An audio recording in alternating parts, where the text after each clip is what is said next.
tell you, the worst person to have around you is a habitual liar. I learned this in life. If I get in a relationship with you and I find out that you're lying to me about stuff that doesn't matter, just stuff that you could have owned, but you rather lie to me about it to either impress me and make me like you better, and there's a pattern in that. It's not like a one-off. It's not like when I first met you, you lied and said, this is your car. And then, you kept it real from that point on, and we laugh about it, and you tell me why you did it, and I can relate. But you constantly do stuff like that. Instead of owning stuff when I communicate, to you any kind of question about it, you'll throw it off with an immediate lie. Then friend, I'm not going to do anything with you. You could be the most handsome. You could be the most gregarious. You can have all the knowledge in the world of spiritual systems. You could be well-spoken. You can, all of that. I will leave you right there. I will not ever deal with you. Because how can you trust someone that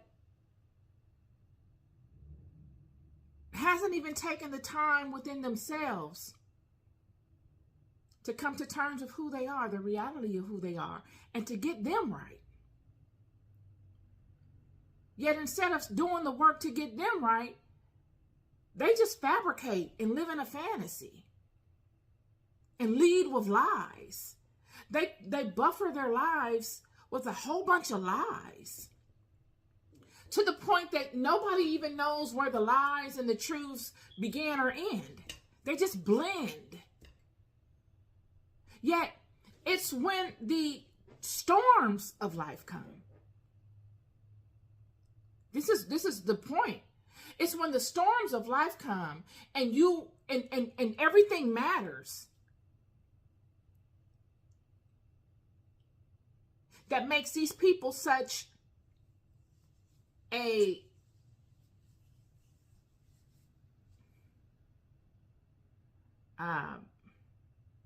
burden. Because when the storms of life come and you can't lie anymore, what do you have? Do you crumble? Do I become the enemy now? Because you have nothing to latch to. There's no more lies to latch to, and you're not going to own anything.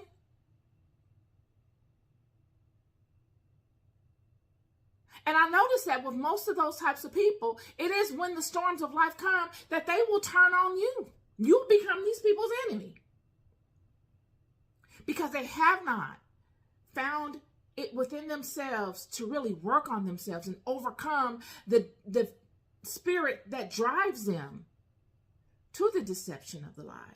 They haven't been able to come to terms with facing the facts and providing themselves with tools and resources in real time to be able to live a life where they can face the facts. They're deflectors.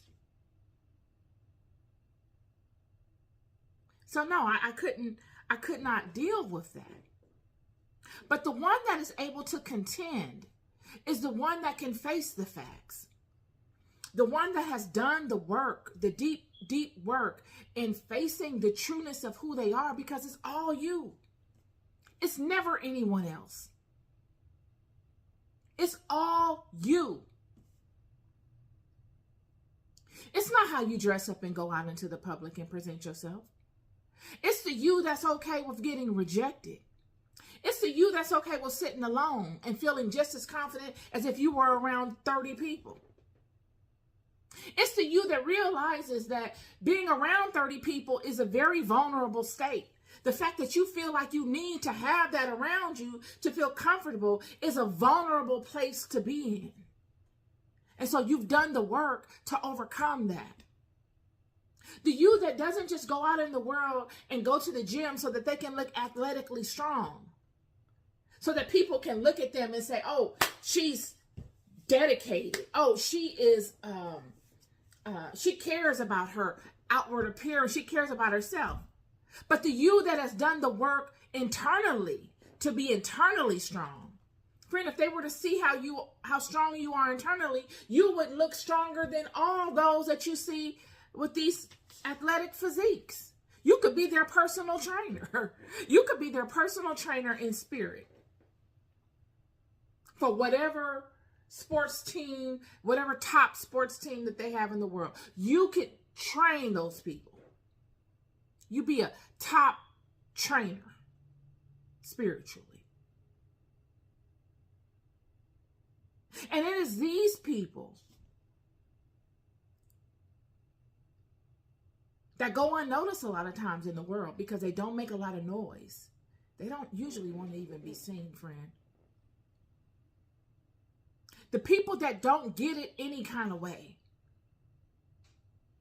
The people that live by a spiritual code, a spiritual mantra, and it shows in their lives, are the ones that are able to be most viable.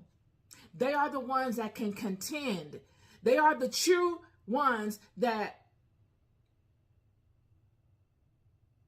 dominate. That's what should be aspired to. Let's bring that back because that is completely capable.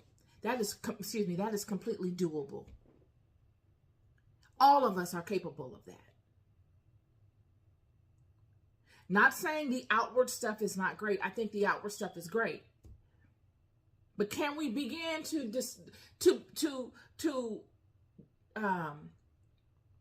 judge people on their inner work just as much as we judge them on if they walked a mile or two a day, or if they went to Planet Fitness or wherever and worked out or ran around the block? These are the things that matter most.